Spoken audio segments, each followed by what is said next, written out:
Hey guys, also welcome to another video of mine. It's Kamar and this is another transfer news update video. And there's many stories to talk about in this video now. I wanted to make this video yesterday actually. I actually wanted to record it. However, I've been so flat out busy this week. Obviously, I've had the work experience working in an investment bank in central London, so I've been waking up early, coming home quite late. I had made plans, made some notes for this video, and I was planning, like I said, to record yesterday. However, I was unable to, so apologies for that, but I am releasing it now. And in this video there is multiple stories I want to mention. Now, Callum Hudson-Odoi looks like he will be ending up signing a contract. How many times I've said that? I know, it's getting frustrating now. Second story, Bakayoko looks like closing in on his loan move to PSG. We'll be getting into further detail, my thoughts, opinions on that as well. And also I want to give you guys my thoughts, opinions on a new away kit for Chelsea that has been released, has been officially released, our new away kit. So I'll be giving you guys my thoughts, opinions on that as well. But, without further ado, let's get straight into it. Now, before I do get straight into it, so make sure you smash that like button, subscribe to my channel if you're new around here, and comment down below your thoughts, opinions on each story that I do talk about. Now, the first story I want to mention is regarding Callum Hudson-Odoi. Now, I made that video a couple of days ago regarding him, hesitating over signing a new deal. He wasn't. His head was turning. I mentioned that video that 1 minute he wanted to sign, the next minute he wanted to go for Bayern Munich. The Bayern Munich interest was still strong. They put in a £45 million bid, and I kept mentioning about his agent being his brother. His brother and his father really pushing the move for Bayern Munich, offering more agent fees and believing that Bayern Munich are the best club for him interest-wise. Now, Callum Hudson-Odoi is really unsure, and his head was all over the place. And I kept mentioning that I thought it was quite disrespectful. I said that if he wasn't happy here, he should leave, that no player should, it's bigger than the club, no player should hold a club to ransom. He was offered a number 10 shirt, he was offered 100k a week, he was offered to play first team minutes, no Hazard, and play for his boyhood club, his dream club, and that's what I was having to go in for hesitating. But now it has come out, the Mail Sport, and as per Nizar Kinsella, who's very connected to the club, he's very reliable, of course, so it's extremely reliable because obviously he's connected to the club, he's a journalist there.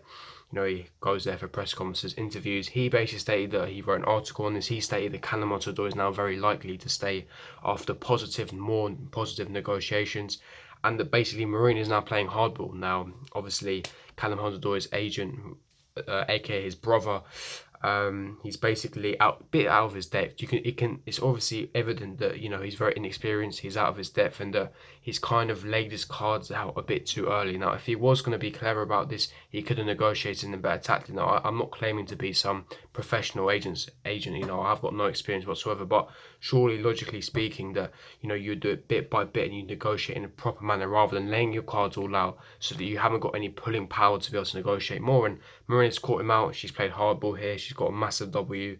And to be honest, she's in a tight situation now. She's playing hardball, and now it's looking likely that Callum Hudson-Odoi will be signing a new contract. Lampard had a conversation with him, 2 discussions with him. Now, Lampard in the press conference said that, obviously he's not involved in negotiations. He has no clue what's going on, but he had a chat with Callum Hudson-Odoi and basically tried to persuade him. And apparently the negotiations and talks are really, really positive. So it's looking likely that Callum Hudson-Odoi will be staying. He wants to stay. He's happy to stay. And for me, it's good news. I did mention in your video that if you don't want to be here, if he doesn't want to be here, the door's wide open. You can leave. But I stressed, I hope he stays. He's a top player. He has world-class talent. He will be a world-class player, and he will be our future boy. And I really want him to stay, but only if he really wanted to be here. And it looks like he does want to be here, so I'm really, really happy with the news, and I think that it's great news. Now, getting into the second part of the story is Bakayoko links to PSG. Now, for a couple of weeks now, this has been a strong rumour, but Leonardo Henrique, who is a sporting director at PSG, he basically is the one really pushing for this deal. Now, Thomas Tuchel, who's obviously the PSG manager, is not really keen on the move. However, Henrique is persuading that he's the right man. Now, Bakayoko, by any means, is not a bad player. He's not a bad player. It didn't work out for him at Chelsea. He's obviously not suited to the Premier League, the intensity, the pressure, and he's very similar stylistically to N'Golo Kante. N'Golo Kante is a world-class player. He's 10 times player Bakayoko. We don't need 2 stylistically similar players. We have Kante, who's much better. He's the best CDM in the world, and there's no need to have Bakayoko. Plus, we can cash in on it. We can get as much money as we can. He doesn't suit our style of play, and I think that it's a perfect move for him. He thrived in League One with Monaco. He's going back to a league where he performed really, really well. His nationality is French anyway, so he's even said his dream was to play for PSG. PSG. So I think that it's a win-win for all parties. Now, the only issue was that Chelsea obviously want to sell him out rightly. They want to get the 40 mil that they paid for him at Monaco. Mourinho wants to get the money back. However, let's be honest, PSG are not stupid. They know that, he has confidence issues. His confidence was completely shot at Chelsea. Yes, he had an extremely good loan spell at AC Milan, but towards the end he did drop off a bit. He had a really bad relationship, and he came back. And the last two pre-season games he's been absolutely woeful. He's been atrocious. PSG are not stupid. They know exactly what they're doing. So they're offering a loan with an option to buy, not obligatory to buy. So basically, it's not compulsory you have to pay him, but an option.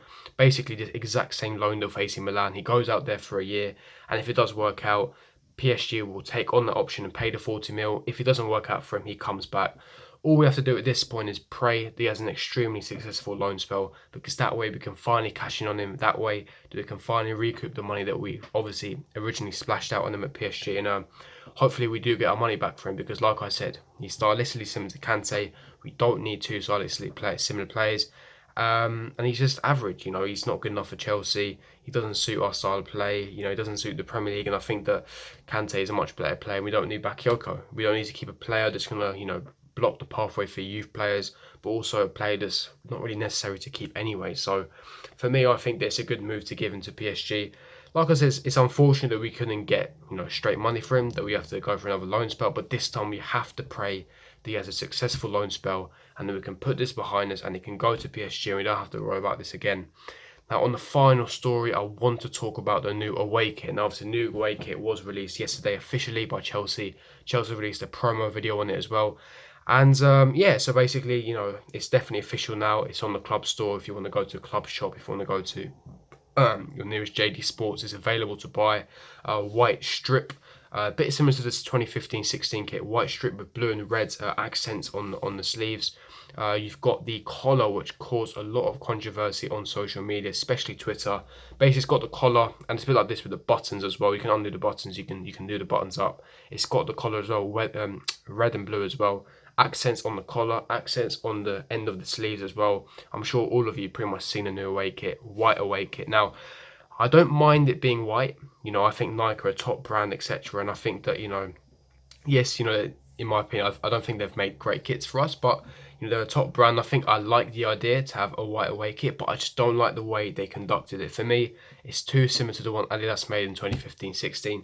But also, given my thoughts, opinions, what is that collar? I mean, honestly, what the fuck is that collar? Like, it's just uncomfortable. It's like a school. When you go to school, right? You go to secondary school, you go to sixth form, college, uni, or I don't know, primary school, right? You wear a white shirt, a short sleeve white shirt, and you got the collar so you can wrap your tie around and do your tie. Yeah, it's like that. Why is there a collar? It's a football shirt. It's a sports shirt.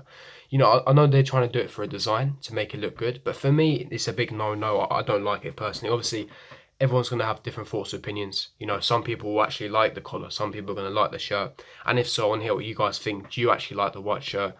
But for me, it's a football kit. You shouldn't be having collars. And going back to the home kit they made, for me, it looks like a pajama top. I mean, what's all this like black bits all over? It's like you literally gave it to a 5-year-old and he got a crayon and he started drawing on the shirt. I mean, what the fuck is that? I mean, like I said, Nike is a top brand, but they've really fucked up on these kits, in my opinion.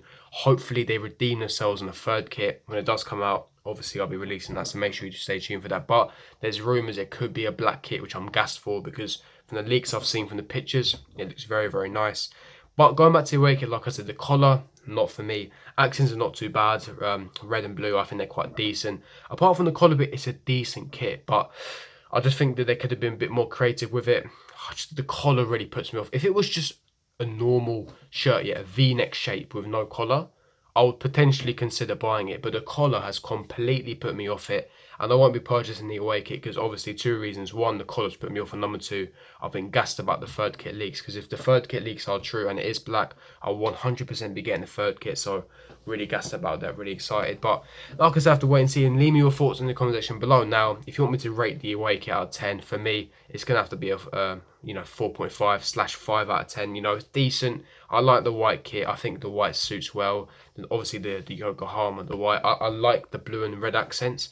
But the thing that really, really puts it off is the collar. If it was a normal V-neck shape, I would have given it a solid 7 out of 10. But because of the collar, it really, really lets it down. It kills the shirt completely, in my opinion. And so it's got to be given a 4.5 or /5 out of 10. But that's just my thoughts and opinions. If you did enjoy this video, don't forget to smash that like button, subscribe to my channel if you're new around here, and I'll see you guys for my next video. Peace.